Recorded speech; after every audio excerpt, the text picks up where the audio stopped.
meeting to order at this time. Let's please stand for our invocation pledge of allegiance.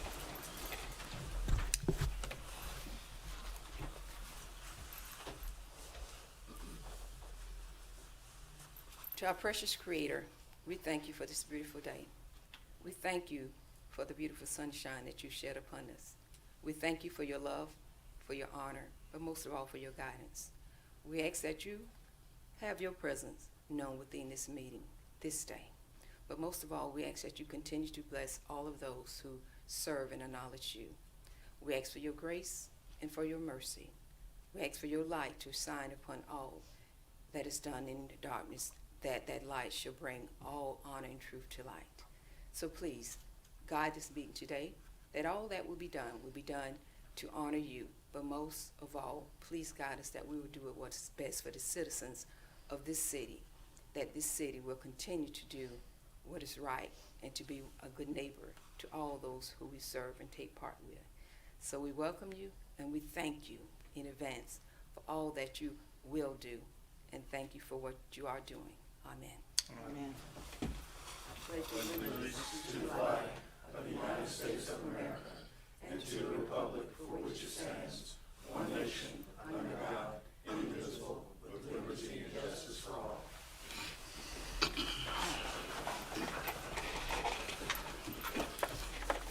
Council, I will ask you to take a look at our minutes, and we have, first of all, approval of our minutes from June the 10th, 2024 regular meeting. Do we have a motion? So moved. Second. We have a motion and a second. Any discussion? Hearing none, all those in favor signify by saying aye. Aye. Thank you. And we will be prepared to go into our appearance before council, and we will be asking each participant to please keep all remarks within 5 minutes, which will be in honor of our City Code Section 2-24.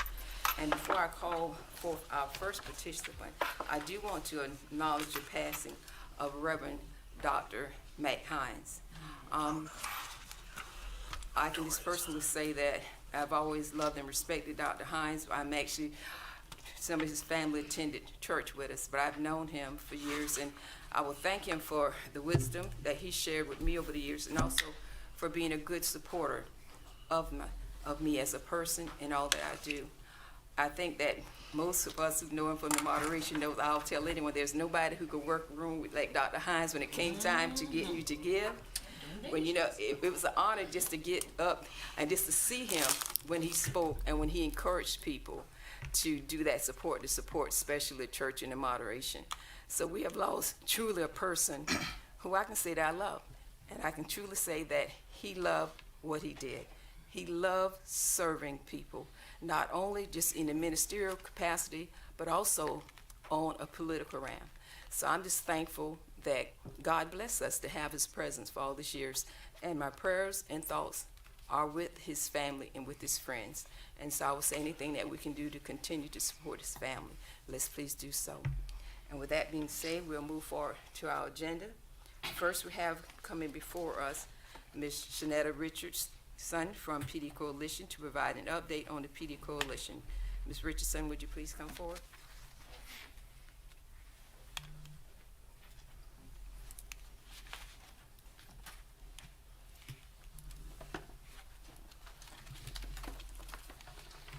Hi, good afternoon, council and council members, mayor and council members. Thank you all for having us, first of all, to come and share a little bit of information about PD Coalition.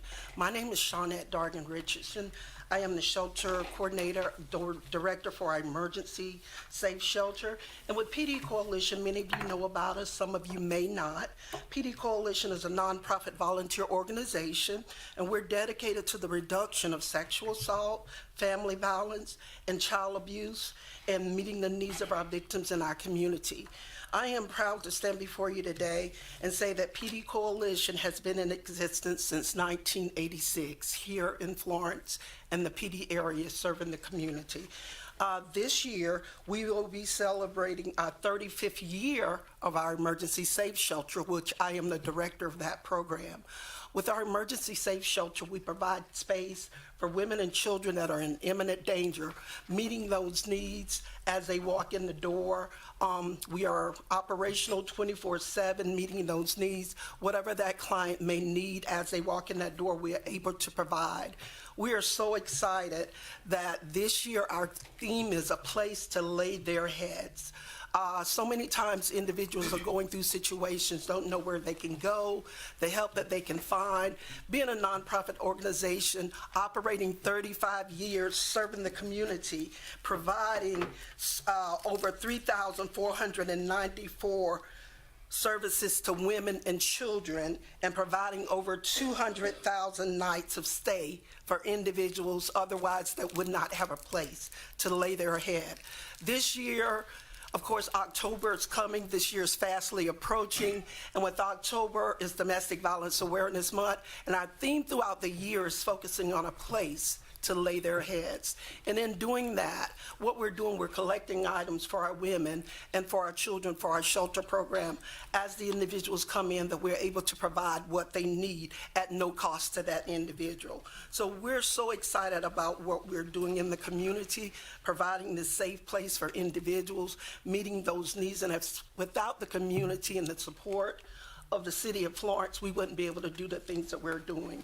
You all have supported us throughout the years, and we want to say we greatly appreciate what you're doing. You're helping us to save lives. You're helping us to make difference.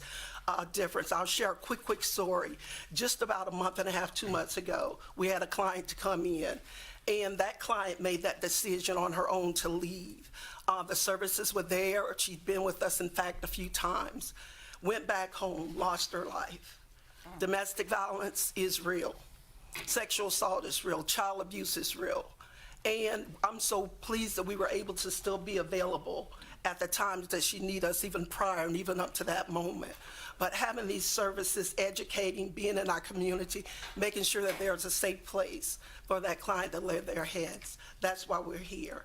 And with your support, we can continue to be here 30 plus more years. So thank you all. And I have Brooke, who's with me on today, and I'd like to just give her a moment if she has anything that she would like to share.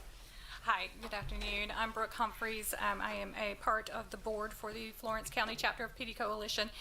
First off, thank you very much for your continued support of the PD Coalition. It is unfortunate that we need these services in Florence County, as well as the rest of the PD, but thank goodness for what they provide and for the life-altering services that they provide on a daily basis. We did receive notification of funds for this year, so thank you very much once again for supporting. But as you can imagine, we would like to request that any additional funds be considered for 30 plus years of services. Some of the capital needs for our centers are definitely needed, and the crisis center especially needs new plumbing and a new roof, and that can get rather expensive rather quickly. So as a part of the board, and request that consideration of additional funds. Thank you. Thank you both for all that you do, and thank you especially to the PD Coalition for being so important to the whole of the PD and what you do, especially since we as a nation is always in the top 10. And always when it comes to domestic violence and death. So thank you for working hard to remove us out of that area. We appreciate it. Thank you for this time and opportunity. You're welcome. Thank you so much. Next we had Ms. Hernandez, but she will be coming before council in August. She woke up ill today. Next we have coming before us is Mr. Don Strickland, the Executive Director of PDRTA, to provide an update on PDRTA. Mr. Strickland? I don't see him out there. Okay. Well, at this time, since Mr. Strickland is not here, I'm sure that he'll probably be with us in the future, but just know that PDRTA is doing some great things. They did give us a report at the Flats Committee, and that was a good update. So I'm looking forward to him coming and giving an update to the whole of the city. Next we have on appearance for council is Ms. Barbara Brooks to speak to the council regarding traffic signals and safety. I'll ask Ms. Brooks to please come forward.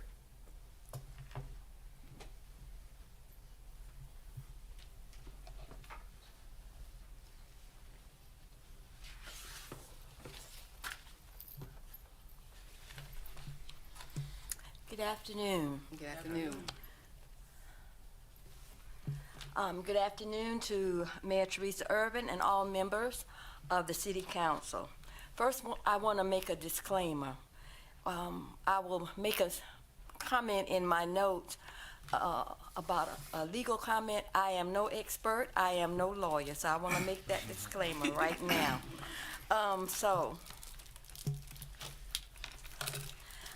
Maybe when you as a council member saw this topic on the agenda, you each may have had the following thoughts about installing traffic light cameras from: they are not necessary, will cost too much money to purchase or install, who cares, it is not going to affect me or my family, it will affect my free passage through the traffic light, it will invade my privacy, our time will be spent better by bringing some large company to Florence and the surrounding areas, and any other adjectives you may want to add.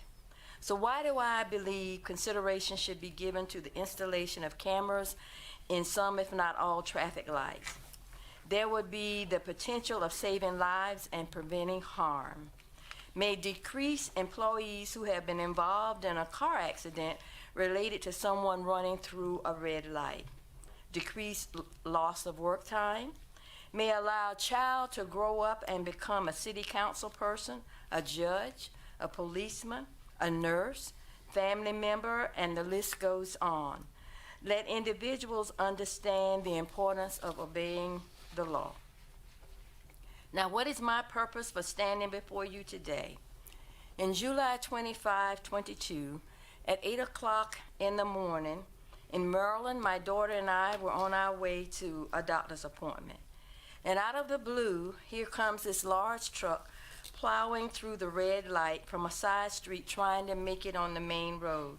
So he made an informed decision he would try to make the light, apparently, not thinking about the what ifs.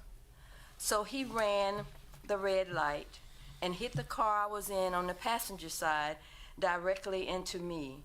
Due to the force of the hit, all airbags deployed at great force, and if that has never happened to anyone here, I pray you do not get the experience.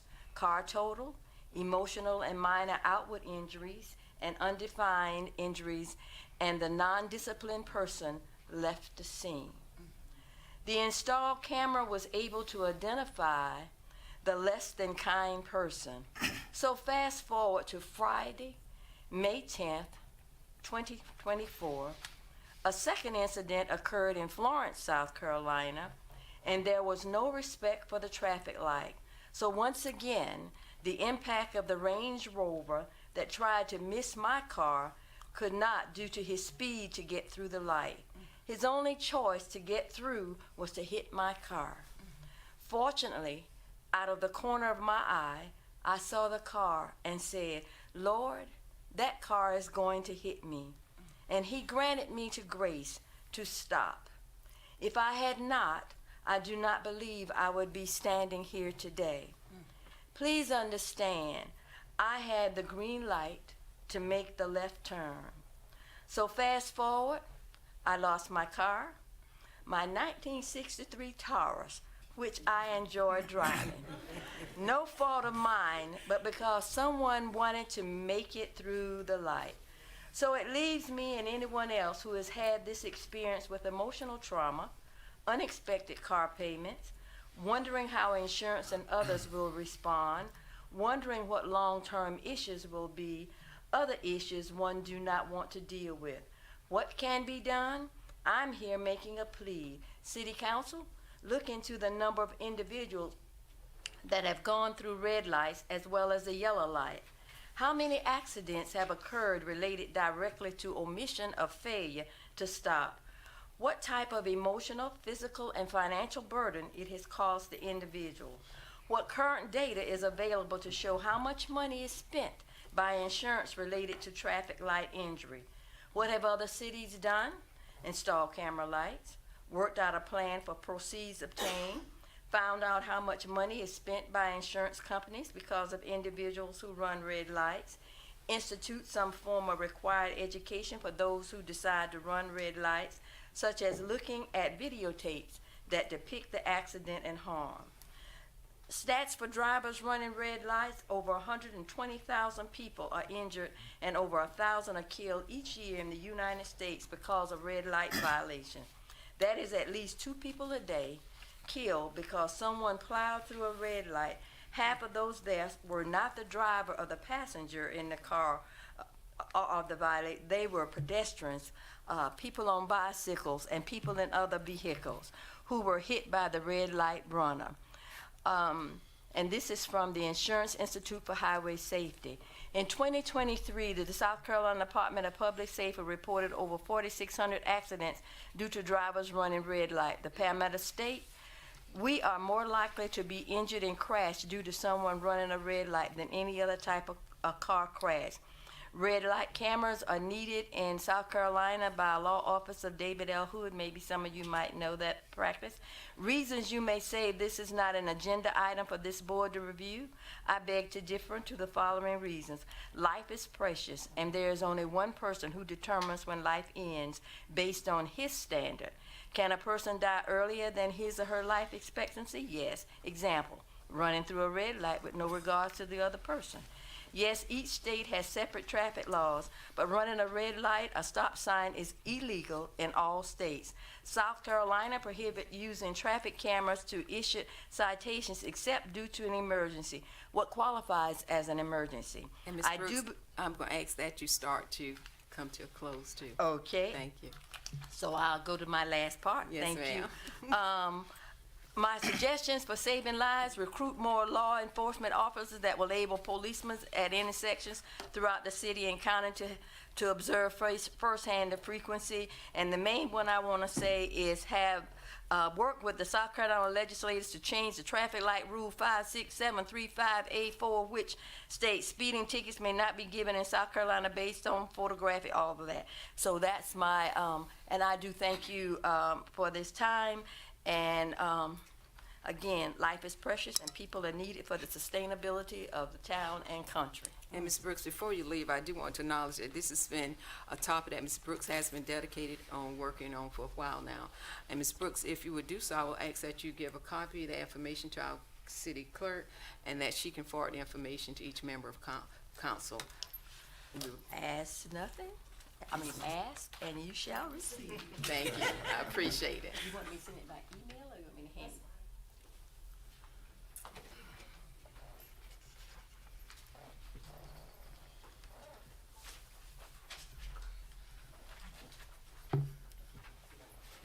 Thank you. We appreciate it. Thank you for your thoughtfulness and always being that caring person and nurse who always looking out for everyone. Thank you, Ms. Brooks. Also, we have next on our agenda Ms. Mindy Taylor, District Manager for Duke Energy, to present to the City of Florence Duke Energy Emergency Preparedness and Storm Resiliency Grant. Good afternoon, Mayor, members of council. I'm Mindy Taylor with Duke Energy. I handle government community relations for this region in South Carolina.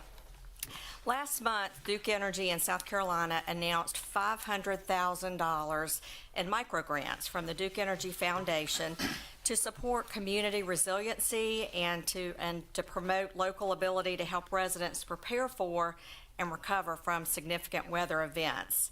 And this is all very timely given the hurricane season that has been predicted, and I do hope that they are wrong. This is actually the third year of these emergency preparedness grants. The first 2 years, the City of Florence was fortunate enough to receive $20,000 grants in each of those years that helped them purchase search and rescue equipment and provide training for staff. And so this year, I'm pleased to announce another $20,000 grant to the City of Florence Fire Department, which will help them purchase equipment to help block off roads to protect citizens from streets that may have been impacted by flooding or other significant weather events. So, I'm going to ask our chief to come down before.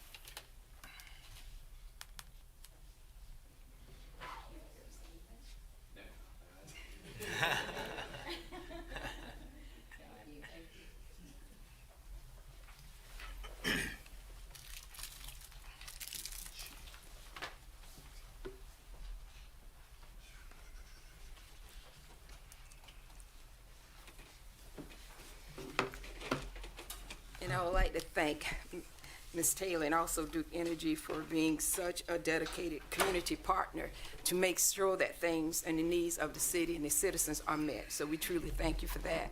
And to our fire department, thank you for all that you do. And thank you for the city for securing this grant, which we know will also help not only with our fire department, but also with our police force as well. So thank you for everyone for all that you do each day. And next on our agenda, we did have appearance before council, Reverend Moultrie, but at this time, he's asked to be moved to the August agenda. So that completes our appearances before council. Next, we'll move to our ordinance in position. First, we have Bill number 2024-11 for a second reading. It's an ordinance to amend the Unified Development Ordinance regarding the tattoo facilities. Do we have a motion? So moved. Do we have a second? Second. We have a motion and a second. Any discussion? Hearing none, all those in favor signify by saying aye. Aye. And opposed, like sign. Next, we have, and the bill has passed, Bill number 2024-12 for a second reading. It's an ordinance to rezone 1401 Fairfax Road to OSR to NC 15, identified as Florence County Tax Map number 90029-01-005. Do we have a motion? So moved. Do we have a second? Second. Any discussion? Hearing none, all those in favor signify by saying aye. Aye. Any opposed, like sign. Let it reflect that the bill has passed second reading. Next, we'll have introduction of resolution. The first resolution is a resolution to honoring the Innovate Florence as an innovative partnership for small businesses in Florence. Do we have a motion? So moved. Do we have a second? Second. Okay. Any discussion? Hearing none, all those in favor signify by saying aye. Aye. Any opposed, like sign. Nay. Let's do that by hand. Let's acknowledge those positive. And all those opposed? So we have, okay, let it reflect that the council have chosen not to honor the resolution, and I will address this under the mayor's report, and I will prepare a proclamation to be given to the chamber for this program. Next, we have resolution number 2024-30, a resolution authorizing staff to negotiate grant agreement and organizations in the amount as shown in Exhibit A in compliance with the South Carolina Opioid Recovery Act. If no objection, this will be taken up in executive session. Are there any objections? Hearing none, that will be addressed in the executive section. Next, we have report to council. We have appointments to board and commission, and this item can be discussed in executive session. Are there any objections to have that in executive session? Hearing none, that item will be in executive session. Next, we'll move forward with the mayor's report, and I will open my report in reference to with the resolution for Innovate Florence. I do want to acknowledge that this resolution was to recognize a program to actually help small businesses who are operating from their homes or from their truck. It's a partnership that was developed through an ideal that it had in working with the chamber. I do want to acknowledge that a member of council did call the chamber and asked the chamber not to come. And I've talked to Mr. Mike Miller, and because it's been made political, it was stated that this particular council member said they did not want me to be promoted. But I do want you to know that this is the atmosphere that I've worked with this council for the last 4 years. It's been a toxic atmosphere. And what you see today, when it comes to this resolution, is an example of what I've had to put up with for the last 4 years as serving as your mayor. So for me, I did send a letter or email to our city attorney and also to our city manager to acknowledge this. But I do want you to know as a public, what you see today is what I have tolerated for the last 4 years as your mayor. So that being said, I just want that on record. And from that point now, I'll move forward with our reports. I do want to call for our city manager, Mr. Scotty Davis, to give us an update on our water. Thank you, Mr. Davis.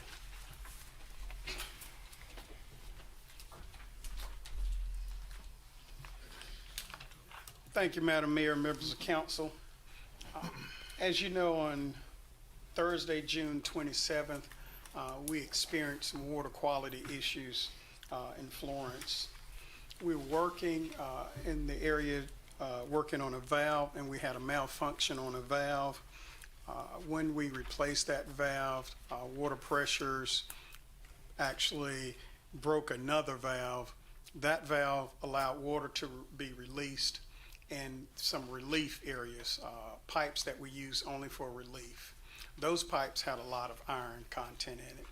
That actually made it into the system and out to our citizens. It was certainly a very unfortunate incident.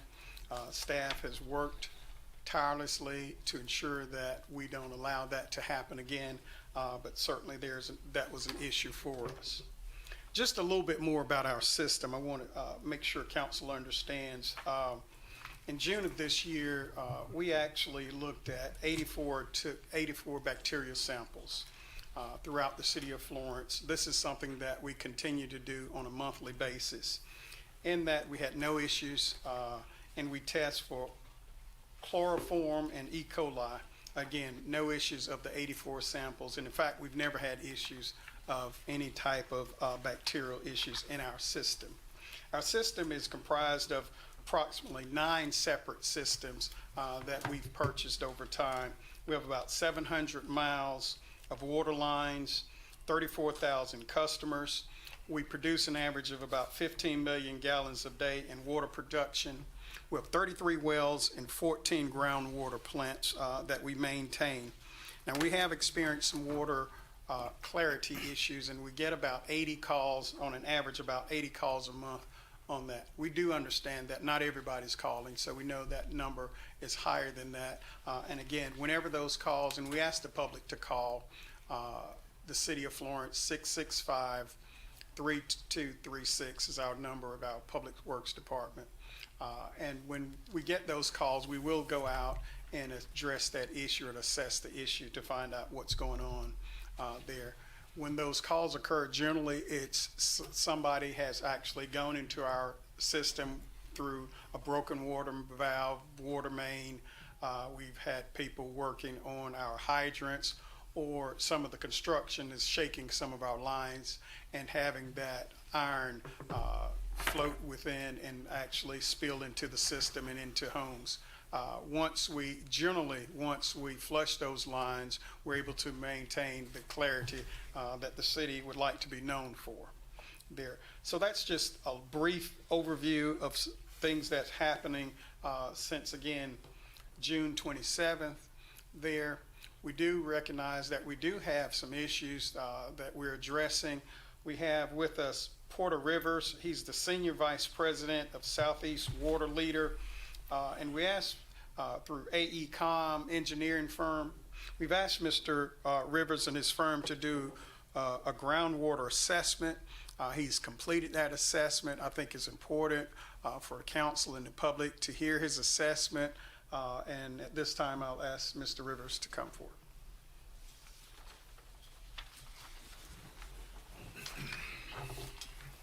Thank you, Mr. Davis. Madam Mayor, members of City Council, it's a pleasure to be here this afternoon. I appreciate the opportunity to present in front of you. As Mr. Davis indicated, I'm a senior project manager with AECOM, a consulting firm working for utilities throughout the state, throughout the world actually, but my focus has been here in the state of South Carolina and working for over 20 years with the City of Florence. I've had that pleasure. The groundwater condition assessment is our topic today, and if I can do this properly, there we go. All right. Give you a little bit of a background information as to why a groundwater condition assessment was necessary, what was done for that assessment, what our findings were and our recommendations, as well as the action items that the city has taken to address some of the findings.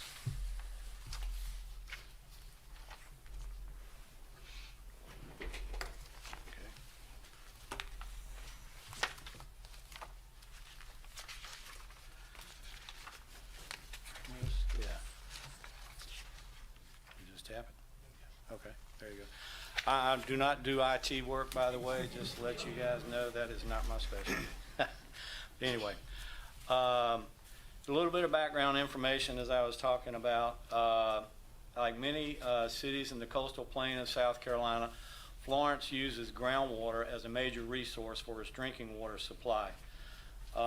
This has historically been a very abundant, very good resource for our cities, but due to growth in our state, this resource has become stressed. There's a lot of people using this resource. Here in Florence, you should be aware of this as a groundwater plant normally used to serve the city.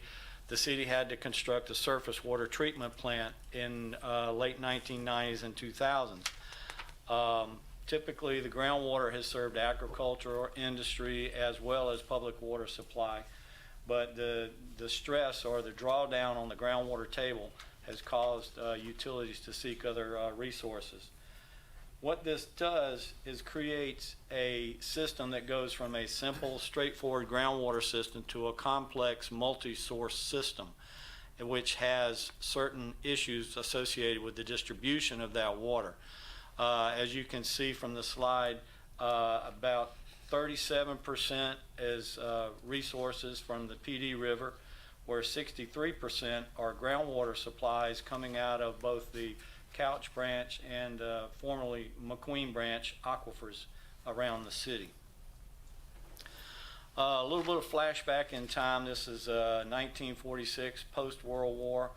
You can see that this is a graphic taken from a previous consulting firm for the city, expanding the city system. At this point, it only extended as north as Sumter Street. The expansion of the system is going into the North Florence neighborhood, the Northwest Florence neighborhood, and there's some expansion going into East Florence. But this was the extent of the groundwater system back in 1946. And some of those components are still part of the system today, which means that they have aged and some have actually outlived their useful life. This shows that same graphic. The red circle represents that part of the distribution system back in 1946. As you can see, the system has expanded significantly. On the north, bordered by Darlington County, on the east by the PD River, on the west by the town of Timmonsville, and down south going below Effingham and Evergreen. The way the system has expanded, there's been organic growth. As the city itself has grown, there have been expansions and addition of additional groundwater plants to serve areas as the city moved out. There's also been acquisition, as Mr. Davis referred to earlier, of other local small systems. Quinby in 1999 was acquired by the city of Florence. In 2002, the city took over the county system, which goes farther out into the county. And in 2014, the city took over and rehabilitated the drinking water system for Timmonsville. There's also been private developments such as Oakdale, Pine Forest, Glendale. There's a whole list of those that once the developers have completed those projects, they turn them over to the city. The challenges with this type of system growth is that these systems are not typically sized for future growth. They're not built to municipal standards, and in the most part, they're in poor repair and need rehabilitation. So they actually, the city is doing a service to the citizens by taking over these systems. So the distribution challenge that the city faces is the two water sources, essentially the PD Regional Treatment Plant located up in the Commerce Park. PD Commerce Park is on the northeast corner of the system, which makes a lot of sense because that's the closest spot to the PD River. But what it means is there's a lot of ground to cover to get it all the way over to the other side of the system. Surface water plants are centralized facilities that can produce a high volume of water, whereas your groundwater plants are more regionalized or localized facilities that can produce a much smaller quantity but at a very given location. And as we mentioned earlier, the city system started as groundwater, expanded as groundwater, and then has introduced in a relatively recent time frame surface water into the groundwater supplies.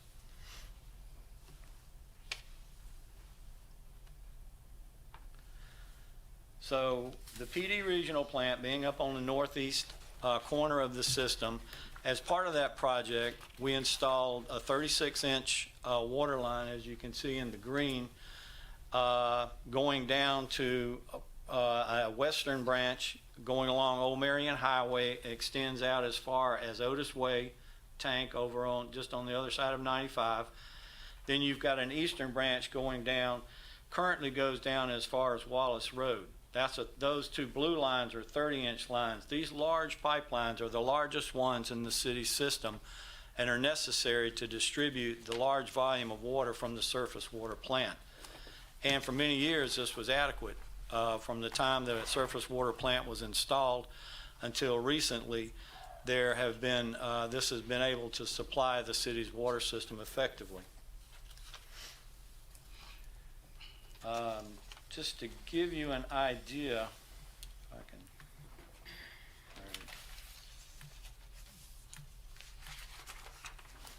I'm doing it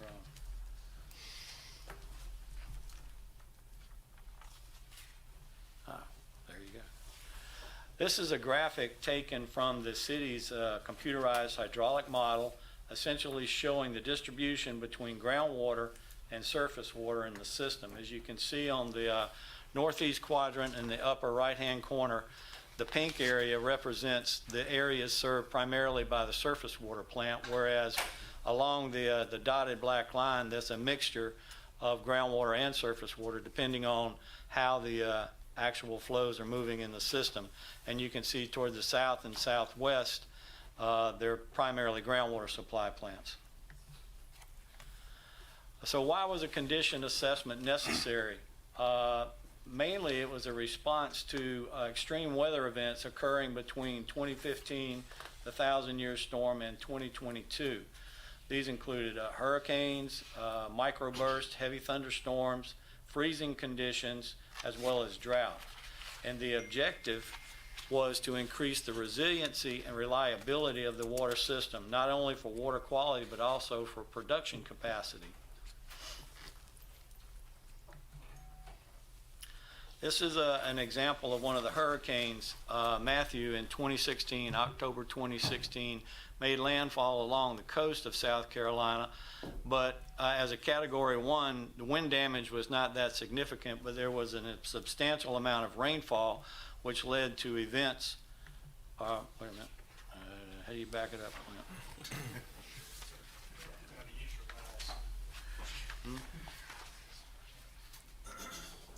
Okay, one more. There you go. So it's not showing the animation on there? Okay. All right, so, but anyway, there is a significant amount of damage. Erosion over near the Country Club of South Carolina broke an 8-inch water line, which causes a major loss in pressure throughout the system and then ripple effects throughout. That was not the only damage caused during that storm. This is an example of the impact of freezing to the drinking water system. If you remember back in January 2018, the first week of January, there were periods anywhere from 48 to 72 hours where it never got above freezing. And this has some critical impacts on drinking water systems. It can be really a double whammy. The freezing conditions, particularly in an area that has a high groundwater table, puts a lot of pressure on the pipes. It doubles the pressure on the pipes and can cause those pipes to fail. As you see in that picture on the right, there could be leaks that come out of that condition. At the same time, many of your customers are opening spigots in their homes to prevent their homes from freezing up, the pipes from freezing up. So that puts, even though it's a small drip, if you've got, thousands of customers turning open a small drip continuously flowing, that puts an extensive demand on your water system. So you've got high demand at a time when you're actually losing pressures in your system. So this is why freezing conditions are not fun for water system operators. This is another graphic from the computer model. If you'll see, the red areas are the areas where pressures drop below regulatory requirements, 20 pounds per square inch, at which point the city has to issue a boil water notice. The area to the far left on the graphic is over there in the Blitzgill area, right around Darlington County line. This is the highest system, or the highest area in the system, so they routinely suffer low pressures in that area. Those were exacerbated by these leaks and high demands. But there's also an area in the central part of town which eventually it was discovered that there was a warehouse with a 10-inch line that had burst inside the warehouse, and the city forces were having a challenging time trying to locate the source of that leak. But these are the kind of conditions that occur when freezing occurs. Well, what's the city doing about it? In, I think it was 2021, the American Rescue Plan Act was passed with a focus on infrastructure for municipalities throughout the country. To take advantage of this, the city of Florence started developing a plan to pursue some of this funding. The focus was on the production facilities for the groundwater system, the GE plant, which had been out of service due to problems with some of the wells, the Oakdale water plant on the west side, the Pine Street plant, which is critical to the downtown central area, and the River Road plant, which serves areas out in the southeast portion of the system. The program was implemented in South Carolina as the South Carolina Infrastructure Investment Program and managed by the Rural Infrastructure Authority. And City of Florence was successful in gaining $10 million in grant funding based on this application. Another part of the application was to look at adding new water lines, particularly on the western area of the system where there were a lot of dead ends. Some of these were the old Florence County system that had just ended and were not connected. By connecting these lines together, you create a circular flowing pattern which helps prevent water quality issues that Mr. Davis was talking about earlier, where sediment can settle out on those dead ends. There's also a line on the eastern side we'll talk a little bit more about, which is an extension of the eastern transmission line to bring more of the surface water further into the system. So for the groundwater condition assessment, Randy Osterman approached us in the summer of 2022 and asked us to do an assessment, mainly concerned because of the age of the groundwater system and the impacts that it can have when you have these severe weather events. So we started collecting data from the city with water quality reports, regulatory reports, existing drawings of infrastructure for the treatment plants and the wells, as well as well testing records to indicate what production capacity was available and what water quality was there. We conducted site visits to each of the wells and the water plants, and then we prepared a technical memorandum to summarize our findings and results. The major findings were that although the city of Florence has an abundant capacity, potential capacity of groundwater resources, at the time we did the study, less than 50% was available for use. Another finding was that the treatment plants, and I'm speaking primarily about the groundwater treatment plants here, there was inconsistent water quality. Some plants were producing excellent water quality, meeting the city's requirement standards, while others were not doing the same. There was also an inequitable distribution of production. Some of the plants that had higher capacities were being overused, and this can create problems in itself. Shortens the life of some of the infrastructure.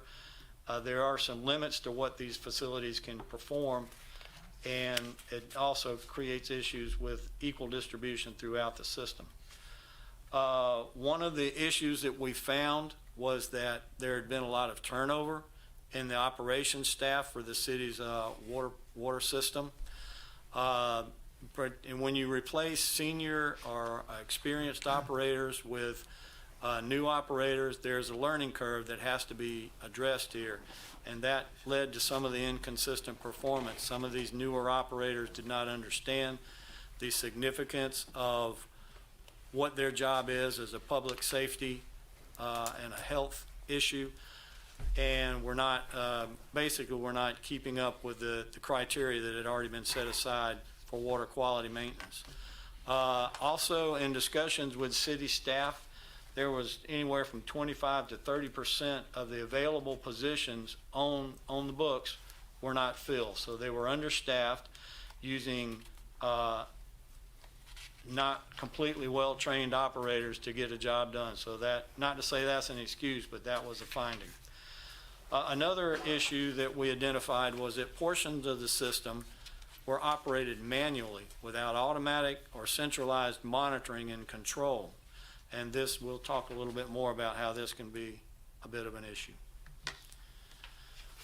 So what were the recommendations? For the groundwater resources, we recommended there be an evaluation, a thorough evaluation of the groundwater wells, basically pulling the pumps, going down with cameras, inspecting to identify if there's any issues with the screens or the infrastructure for the pumps, and then using water quality data, rank these sources that the city has to determine which ones are most effective and efficient and which ones need to be decommissioned, because there are some that they're more trouble than they're worth, but they're part of the inventory.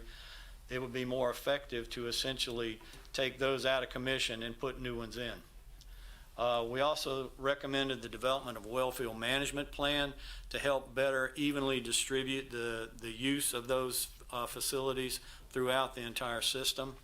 From a water treatment plant performance, enforce the level of service criteria, the guidelines that have been established by city staff for treatment of the water quality, and maintain those water quality standards on a consistent basis. We also recommend an evaluation of the treatment process. There's new advancements that can be used to help improve and make it more efficient and more effective. Updating standard operating procedures so that the operators know precisely what they're supposed to do and when they're supposed to do it, and increase the training for the operators. And again, implementing a system-wide monitoring and control system.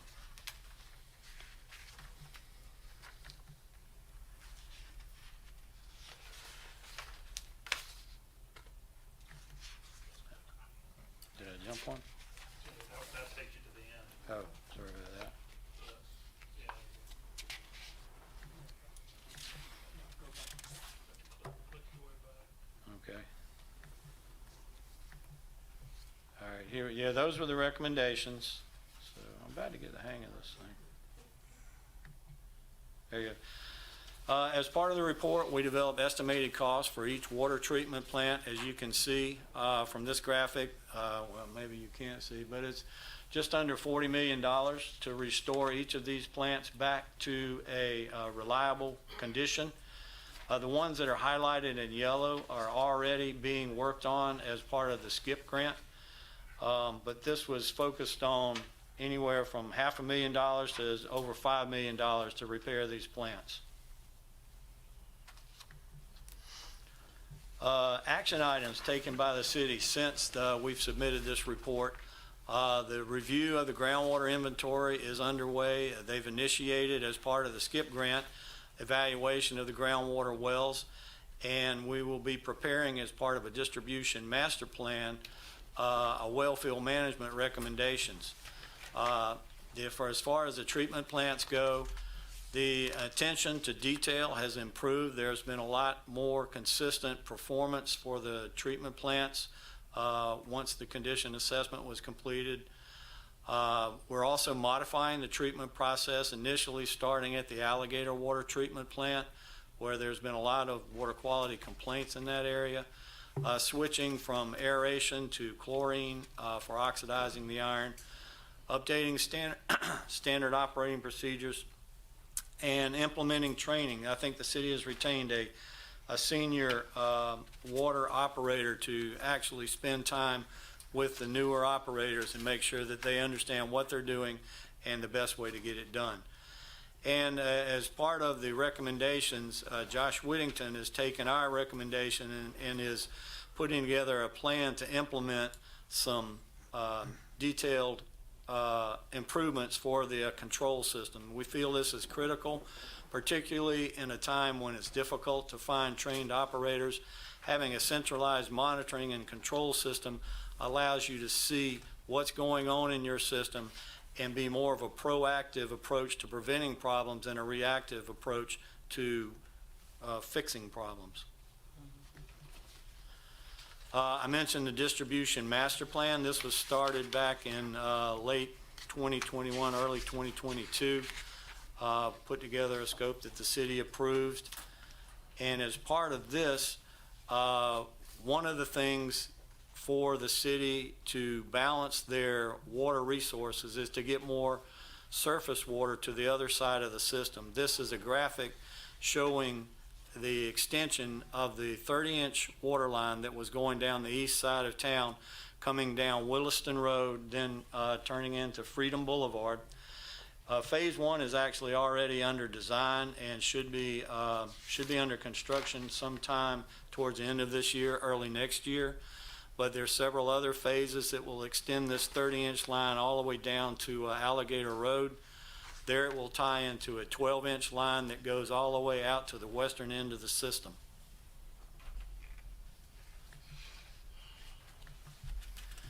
On the northern end of the system, as you guys are, I'm sure, aware that the surface water treatment plant is being expanded from 10 million gallons per day to 20 million gallons per day. But currently there's only one pipe coming out of the system going to the distribution system. To keep the pressures from getting excessive and to help spread more surface water throughout the far parts of the system, we've recommended a 36-inch transmission line. This is a conceptual drawing of it, basically paralleling I-95, moving down the northern part of the city and terminating over on the western end, I think at Ebenezer, where it ties into an 18-inch line that completes the circuit all the way around the city. The 18-inch line ties into eventually the Alligator line that I just mentioned. So this will help relieve some of the stress on the groundwater system and also give the city more options and more reliability and resiliency and getting and using the very good resources. Many cities would be jealous of the resources that you guys have. What we're trying to do is make sure you're able to use them to the most effective way and the most efficient way. Does that skip one? I think that was pretty much the end of my presentation. Any questions at this time? Well, I'd like to say thank you for coming forward to give this information for us. And also, next month, we'll also have another update that will be coming to us from DHEC. So, but thank you for that report. And at this time, I'm going to call back for our city manager, Mr. Davis. And Mr. Davis, I'm going to ask that you give us an update on our corridor improvements in our studies that was done. Madam Mayor, if I could, I just wanted to touch on a few points on the study before we go to the next one. As you saw, it's about $37 million in repairs. I just wanted to highlight the $10 million that we currently have through the South Carolina Infrastructure Investment Program. Those funds we're using those now. We have identified about $6 million in operating budget and construction budget that we'll be adding to make improvements there. And we have about $3 million set aside to match the state grant. Gives us close to $20 million there in funding that we're working with. We also and I have to commend Mr. Hemingway. We've been working hard to access other grant funds, and he's been tasked with that. And we are hopeful that we will have some other funds, and hopefully we'll be able to make announcements, preferably this year, about some other grants if they come, and we'll use those funds as well. Mr. Rivers also talked about staffing, and it was 25 to 33% of the positions that were not filled. Right now, we're fully filled except for 2 positions we have available. We also are adding in the budget that council recently passed in June. We added 2 new positions. They're a water operator and a maintenance position, and we'll continue to try to add positions as we move forward in the coming years. So I just wanted to touch on those highlights there. And I have Mr. Moore, he's on that committee to look at the corridor study. And as he's coming forward, I do want to acknowledge that some of those funds that we will look at will be some federal funds that we're hoping to be able to draw down upon, correct? That is correct. Yes. So thank you. Mr. Moore? Thank you, Madam Mayor, members of council. Just wanted to do a quick, I guess, background and kind of status on where we currently are with the Lucas Street corridor study. The way this is funded, it's through a grant that we received with the EPA about 2 years ago.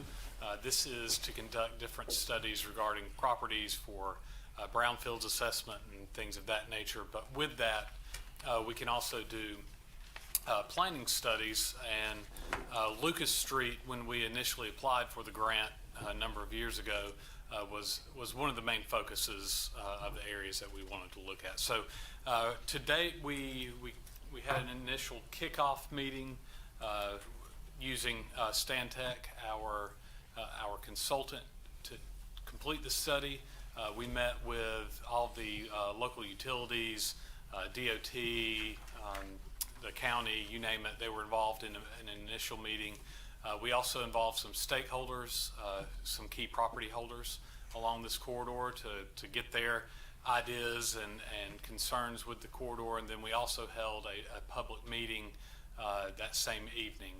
And as we move forward, we're going to continue that. We actually have one this week. So a part of that will be an analysis of all the properties along the corridor, some of the brownfield issues that pop up through each property that abut that corridor, and then a proposal on the highest and best use on how to capitalize on those properties and give an overall master plan and idea of what this corridor can eventually look like as we work towards that. So this corridor, the Lucas Street corridor, the study area extends from I-95, which is furthest to your left, down to essentially the end of the bridge at Church Street. And so this is the study area. Again, this is very early on.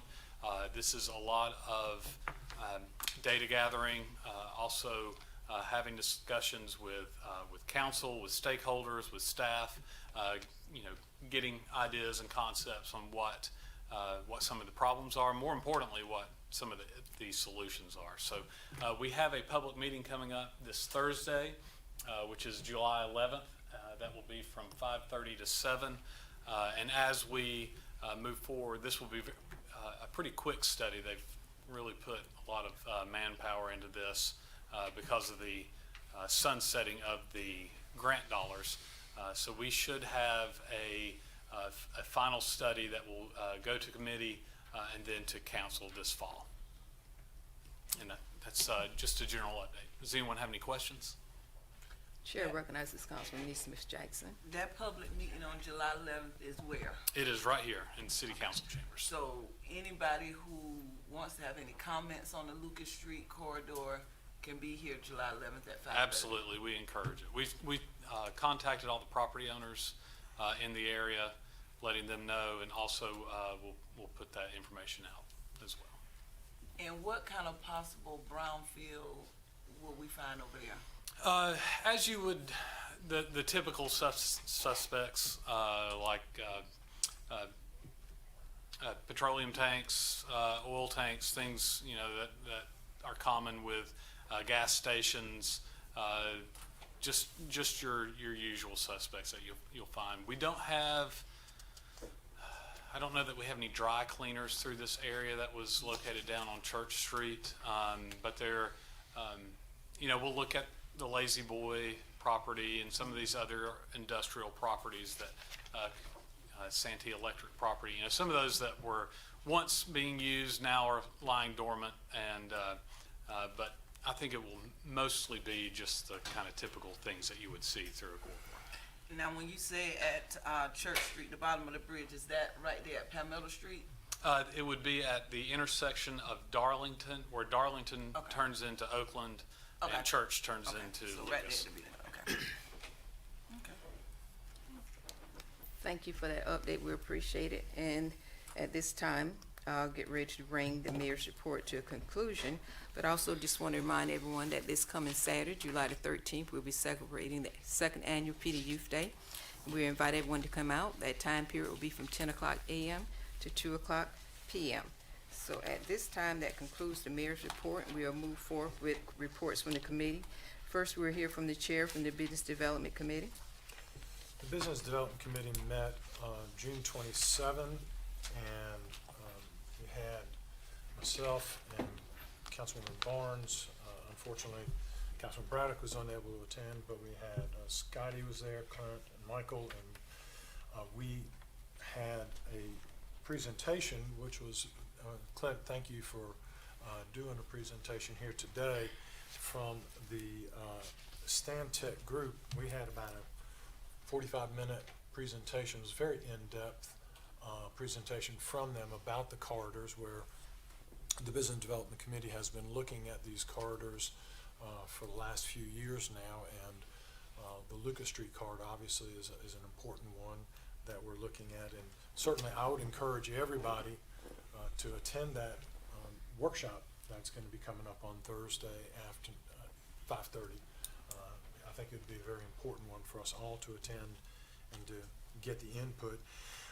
The David Sykes and Jenny Horn gave the presentation on it, and it was very detailed, going through a lot of the in-depth elements of what has been reported here earlier, but it was also going into a little bit of getting some ideas floating around about what could be and what possibilities are for the future. So that's very exciting as we all sit around, and I would encourage everybody to just, put your creative hat on and to just try to envision what the future could hold, because there's a lot of potentials for that corridor. Of course, one of the big challenges that we have is that part of it's in the city, part of it's in the county, and so it calls for this collaboration with all entities, because you had SCDOT Road. So there's a lot of challenges, but over the next few years, I imagine this will be something that we will continue to work on, right? Mr. Moore? And is that correct, Scotty? Correct. Thank you, sir. So that was very helpful. We also got an update on the current utility projects, the surface water treatment plant expansion, and the Jeffries Creek Sanitary Sewer Interceptor. Very excited, Mr. Hemingway, that we have that $24.7 million fund for that project. That was announced earlier this month, and so that will be the process of developing that will be underway. That's going to be another one of these long-term projects, but will take a lot of pressure off of the Jeffries Creek Interceptor that's there. We also had some additional information regarding the South Carolina Infrastructure Investment Program, the SCIP project, and we've got 5 miles of new water line, remove the dead ends. That's going to be going out to bid in July 2024. And if I'm not mistaken, we just had a passing of the budget from the state, and the city of Florence got granted $5 million for additional water line along Freedom Boulevard, which I think was part of what was presented earlier today. So your pathway of carrying the water, looks like we have at least part of it funded from the state of South Carolina. Thanks so much to Representative Philip Lowe, as well as Representative Alexander and Jordan, for their assistance in securing those funds for us. And our next meeting, I think because of the Municipal Association conflict, we've got the meeting pushed back to July 25. Is that right? Yeah. So our next meeting of the Business Development Committee will be on July 25. Anything else from other council members? No. That concludes our report. Thank you. Next, we'll hear from the chair from the Community Development Committee. Thank you, Madam Mayor. The Community Redevelopment Committee, we met last Wednesday, and Councilman McCall and myself were present at the meeting. We tackled the issue on crime. I introduced a 5-point plan, but we needed to actually work on those plans to fine-tune them, and there were some things that we are still in the making of doing, so I won't go into the details as of now, but we will continue to work on this plan as we actually get more information from our chief in what he would like for us to do. Also, we are continuing our work on affordable housing. Our CDC and our staff are working really, really hard with beautifying our city, with demolitions, with weatherizations, with repairs to home, and also the rebuilding of many homes in our community. So we're busy at work and just excited at this time for all that has been done. I think that's it from my committee. Is there anything? Okay, that's it, Madam Mayor. Next, we'll hear from the chair from the Marketing and Public Relations Committee. Thank you, Madam Mayor. I am the chair of the Marketing Committee. We had to reschedule our last meeting because it was Juneteenth. We'll have to reschedule this month meeting because we will be in Greenville next week.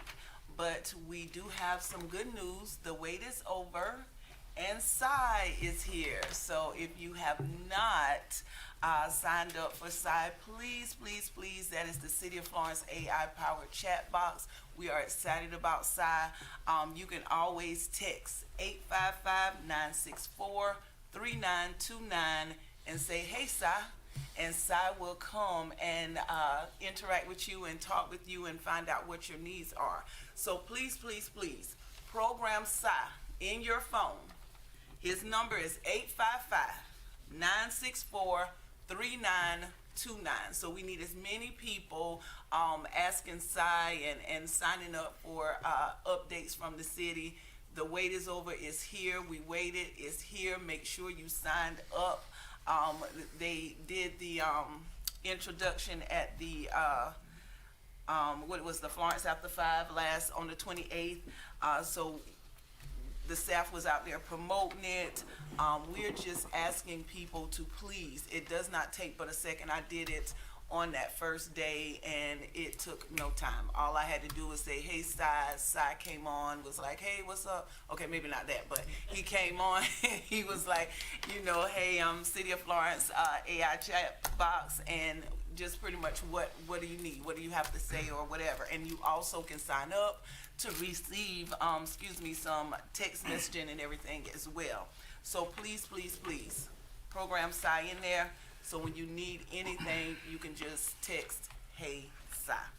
Also, we're doing the redevelopment of our city website, of course. It's in its development stage. And of course, as the marketing and public relations team, our goal is always to bridge the gap of communication, trust, and transparency between the City of Florence and our voters. And so we are working on several awareness campaigns. One, of course, is for recycling. Next, we have the hurricane season, which is coming up. So we're going to have an awareness campaign on preparing for the hurricane season.